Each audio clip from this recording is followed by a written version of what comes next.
Hello, good morning everyone. I'm from Zeri. I'm vlog से हो रहे मैं नसी से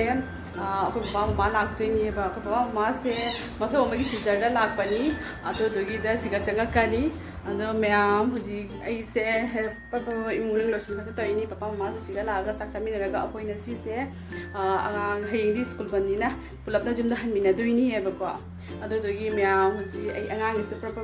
रेडी ओइना लोरे अदो मखा ताना मु येमिनासी मथम मथम ऐ कमाय कमाय तोबि हेदको सिगना ऐ नुपागी एफ्रेश लेरे एफ्रेश चंगांग नते को से एफ्रेश नि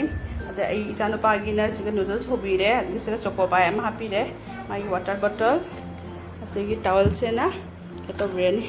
समाय जमसन बिरे पी दोइने अब तनी मैम माय बैग सिगा लेरे ओमा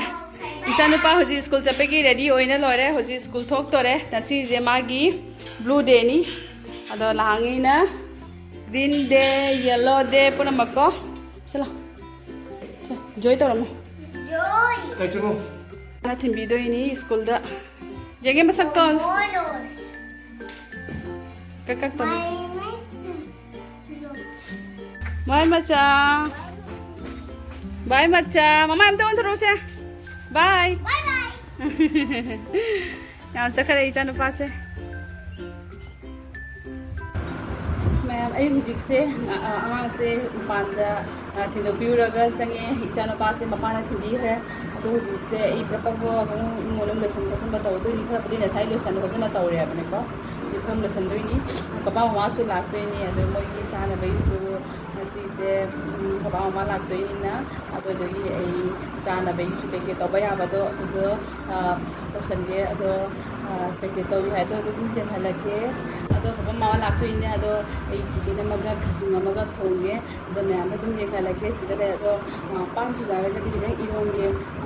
नमगा दि योंगनी पान से ngमद्रदे इरो लरोय अदो सिदा लेरे मैम से लेरे खजिंग लेरे खजिंग से मा थोंगे अदगी सिगा चिकेन खरा लेयेबको चिकेन से मगा थोंगनी खजिंगा चिकेन गा तौरगा थोंगनी द मैम दु यंगिनसी मका ताना वीडियो से मैम ऐसे हुजिकी सिगा से आलू केका से कोक्टोग दिलो चलन के तौगे नेदि ऐ नुबाना अंगागे थिलो चंगागा माना थोंबियम दुइनेबा माना थोंगमगा अदगी मासु माई थप सखी दुइनेबा अतोदना ऐसे फटाफट पप असे हाना थोंदुना माना से थोंबिरमदि ऐगी द होरेन जहामा तोबदा लायनको ऐदि चिकेन थोंबदो हुजिपुद कितन कितन हेगतले अदो सा फजना हेबा हाइतो ओइद्रियबनेको अदोदगी हाउ तो बहुत ही हाउ इधर सुमोइना थोमना महाउ दो लेइनाको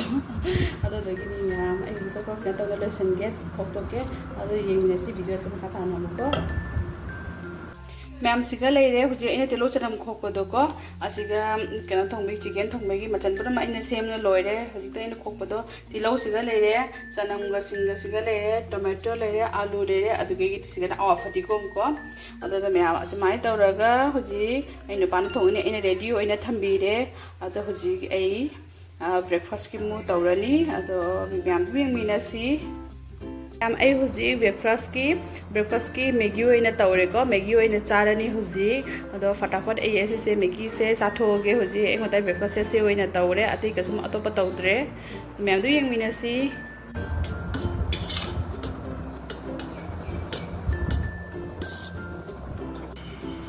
आई हुजी मैगी से चारगे साबदी साई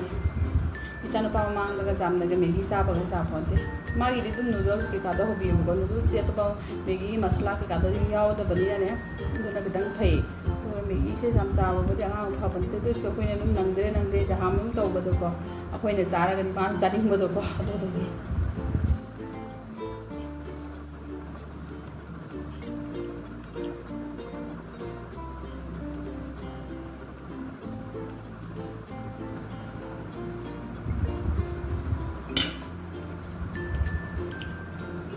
मैगी से चालिए से चल थेंगनसिको मैम आई हुजी लुजाना इमोनोगी तप पुनम लोसना फीसु लोइदना लुजाना रेडी ओइना लोइरे अदो हुजी साइ सिंगे थोंगलानी आबनिको ꯑꯗꯒꯤꯗꯤ ꯑꯩ ꯅꯨꯄꯥꯅ ꯉꯁꯥꯏ ꯆꯤꯛꯀꯟꯗꯣ ꯊꯣꯡꯕꯤꯔꯦꯕꯀꯣ ꯑꯗꯒꯤ ꯃꯌꯥꯝꯗꯨ ꯃꯊꯪꯗ ꯌꯦꯡꯃꯤꯟꯅꯁꯤ ꯃꯃꯥ ꯕꯕꯥꯁꯤꯡ ꯉꯥꯛꯇꯪ ꯂꯩꯔꯒꯗꯤ ꯂꯥꯛꯑꯅꯤ ꯃꯣꯏꯁꯦ ꯃꯝꯆꯧꯒꯤ ꯌꯨꯝꯗ ꯁꯤꯚꯤꯜ ꯍꯣꯁꯄꯤꯇꯥꯜꯗꯅꯦ ꯃꯝꯆꯧꯒꯤꯗ ꯃꯣꯏꯗꯤ ꯀ꯭ꯋꯥꯇꯔ ꯂꯩꯗꯅꯀꯣ ꯑꯗꯨ ꯃꯝꯆꯧꯒꯤ ꯌꯨꯝꯗ ꯍꯥꯟꯅ ꯆꯠꯂꯨꯔꯅꯤ ꯑꯗꯨꯗꯒꯤꯗꯤ ꯑꯩꯈꯣꯏ ꯁꯤꯗ ꯆꯪꯉꯛꯇꯣꯏꯅꯦꯕ ꯃꯌꯥꯝꯗꯨ ꯌꯦꯡꯃꯤꯟꯅꯁꯤ ꯆꯤꯛꯀꯟ ꯊꯣꯡꯕꯗꯣ ꯁꯤꯗ ꯂꯩꯔꯦ ꯂꯣꯏꯔꯦ ꯁꯨꯃꯥꯏꯅ ꯑꯣꯏꯔꯦ ꯆꯤꯛꯀꯟ ꯊꯣꯡꯕꯗꯣ ꯍꯥꯎꯒꯗ꯭ꯔꯥ ꯌꯦꯡꯉꯨꯅꯦ ꯁꯨꯃꯥꯏꯅ ꯊꯣꯡꯕꯤꯔꯝꯃꯦ ꯑꯩ ꯅꯨꯄꯥꯅ mẹ bà bảo ai lại thùng ở đây ai là chín cái đấy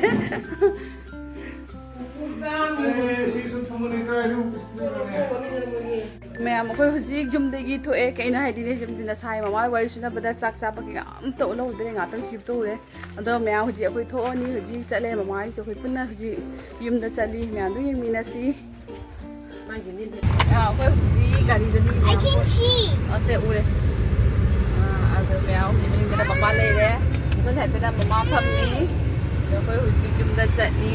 ꯑꯗ ꯌꯨꯝ ꯆꯠꯂꯒ ꯑꯃꯨꯛ ꯑꯩꯈꯣꯏ ꯀꯃꯥꯏ ꯇꯧꯏ ꯍꯥꯏꯕꯗꯣ ꯑꯗꯨꯝ ꯃꯌꯥꯝ ꯌꯦꯡꯃꯤꯟꯅꯁꯤ ꯍꯦꯜꯂꯣ ꯃꯌꯥꯝ ꯍꯥꯏꯔꯣ ꯍꯦꯜꯂꯣ ꯃꯌꯥꯝ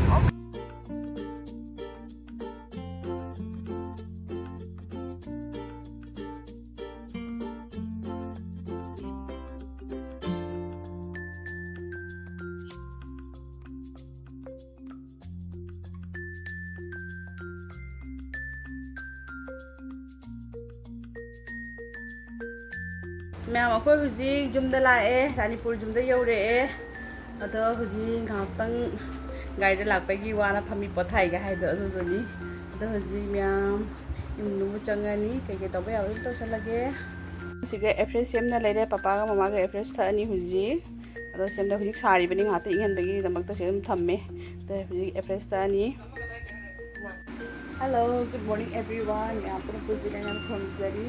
I am ngarangi blog is load of the door. Was a tomo a capsule, a zanalo, some was enjoyed. I took a doji, I took a yam for the same. I told the name of that hidden breakfast in back, a mathematical yaduka. Narang and a city block with the laga, oh, you drove a year before. The man doing in a singer, was a local doctor. Mà yêu chị một bạn thổi cái xong rồi chị cho đi bạn đã thổi cái mấy em bạn đã kịp tụi mình hết rồi mình xí cái breakfast mình yêu anh sao đó như gì nào hồi gì này thay mà thiên cái tóc đồ hình dáng thùng đồ ấy cái tao hầu tới đây bao asiga pani romba lấy đấy asiga na angang gini alu cái tilo hầu cái chanam cái tao ngobi ba xin na ngam mà cha kita ngam mà lấy đấy anh ngầu về xin anh na cha đấy ba nên ngam mà cha cái hình na cái thùng bao asiga na cái nó ngamu ai ba pani rombaga ngamu ai baga sidi papai cha doini ba ai di cha da bani na ai gi nga ma cha ga irombaga tawraga kangsoi tawraga se cha rani ichana pai na alu se to piraga magi na cha ka cha rani do me am do yeng mina se huji akhoi papa se cha ba hore huji siga yam no budi ka poroi cha ba hogale Ma'am, I would you think size in chap loi nu thin ye sorry baro gi chai chap loi ra ga ga jing ha man ba ki taw re ba ko ada da ni hujik na mune api emanabigi mai manin bok to ko na han turu bodi gi ha di makhang da keno taw ye ni sti khum ye na ha ba I se phajana paw se keno oidre ada di gi moi hang ba chalu ge na la I se ke ne hang ba chalu ge ha na da gi gi thoke to gi ada ma'am do mi ni si kamai to ge do Jom dari thokle kata na chani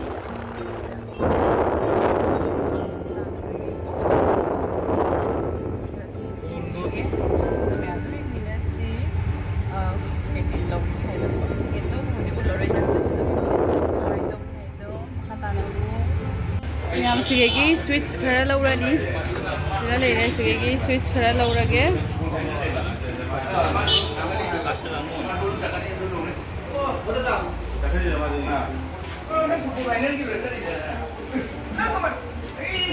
se nungfau do chali ne bako asiga akhoi gi nungfau gi lanba thong do sumai ninghai re bako akhoi do na gari thanamaga akhoi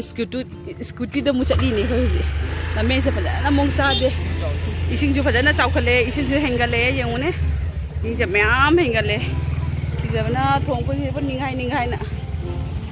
ase ta na te mamang do ninghai ba ne ising ji pura thalle मैं आप हो सिक्के के तो ये गाड़ी था ना बगा पैसे पालर बंदे की स्कूटी ही लग रहा पैसे स्कूटी तो लगा था लगा लगी पैसे ꯇꯧꯔꯦ ꯀꯔꯤ ꯍꯥꯏ ꯒꯥꯔꯤꯗꯤ ꯄꯨꯕ ꯌꯥꯗꯕꯅꯤꯅ ꯕꯦꯠꯇꯗꯤ ꯑꯩꯅ ꯄꯨꯍꯜꯂꯦ ꯑꯗꯨꯅꯀꯣ ꯍꯧꯖꯤꯛ ꯉꯥꯛꯇ ꯃꯃꯥꯡꯗ ꯑꯗꯨꯒ ꯍꯧꯖꯤꯛꯁꯦ ꯀꯩ ꯇꯧꯔꯦ ꯀꯔꯤ ꯍꯥꯏ ꯁ꯭ꯀꯨꯜꯗ ꯂꯥꯛꯏꯅꯦ ꯅꯨꯡꯉꯥꯏꯕꯅꯦꯕ ꯑꯁꯦꯡꯕꯗ ꯑꯗꯨꯃꯥꯏꯅ ꯂꯥꯛꯄꯁꯦ ꯁꯨꯃꯥꯏꯅ ꯆꯠꯄꯗ ꯑꯃꯠꯇ ꯀꯩꯅꯣ ꯑꯣꯏꯗ꯭ꯔꯕꯅꯤ ꯐꯪꯗ꯭ꯔꯕꯅꯦꯕꯀꯣ ꯑꯗꯨꯅ ꯃꯌꯥꯝ ꯌꯥꯝ ꯊꯤꯅ ꯅꯨꯡꯉꯥꯏ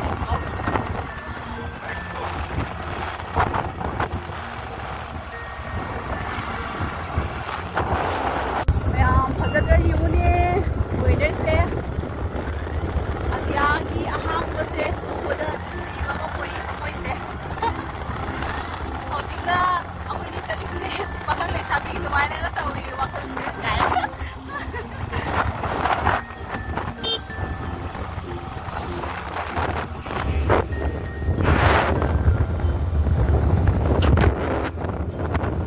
ꯐꯖꯗ꯭ꯔ ꯋꯦꯗꯔꯁꯦ ꯀꯣ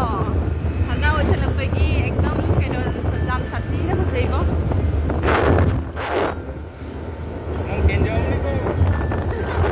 ꯀꯦꯂꯣꯏꯗ ꯅꯪꯉꯣꯟꯗ ꯀꯟꯅ ꯄꯥꯏꯁꯤꯗꯤ ꯃꯌꯥꯝ ꯑꯩꯁꯦ ꯑꯩꯈꯣꯏ ꯏꯃꯥꯟꯅꯕꯤꯒꯤ ꯃꯌꯨꯝꯗꯅꯦꯕꯀꯣ ꯉꯁꯥꯏ ꯆꯪꯉꯛꯄꯒꯁꯦ ꯑꯝꯇ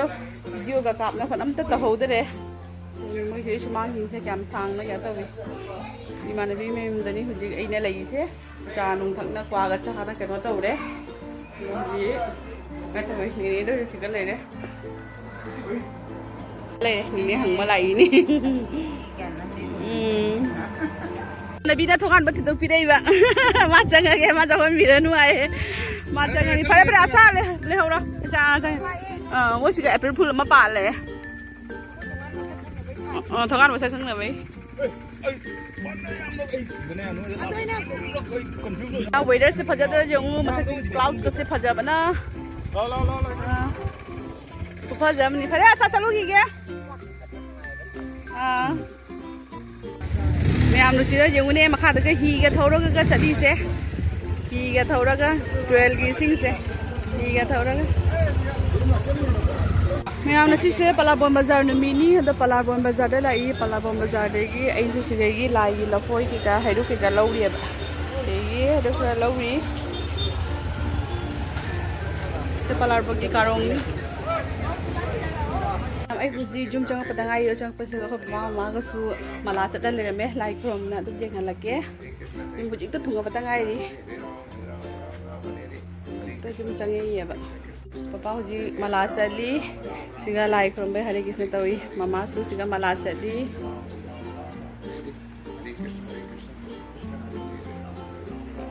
मैम अदो अगी कनो तौरे करी है नसीदी चट कोरुरे मैम सामने इमानबीगी कनो दसु हंगुरे अदे पलारबोन बाजार सु तौरे अदो दुम हयेंग से कृष्ण जमगिने लाई हेरो की कासु मैम देरे बको अदोनी अदो मैम अगी वीडियो से मता सुम लस लगे मैम ने रेसिपी अगी से लाइक सब्सक्राइब शेयर तो बिरमु कमेंट तुम हाइबे मुनुगाई नुगाई तेना बाय बाय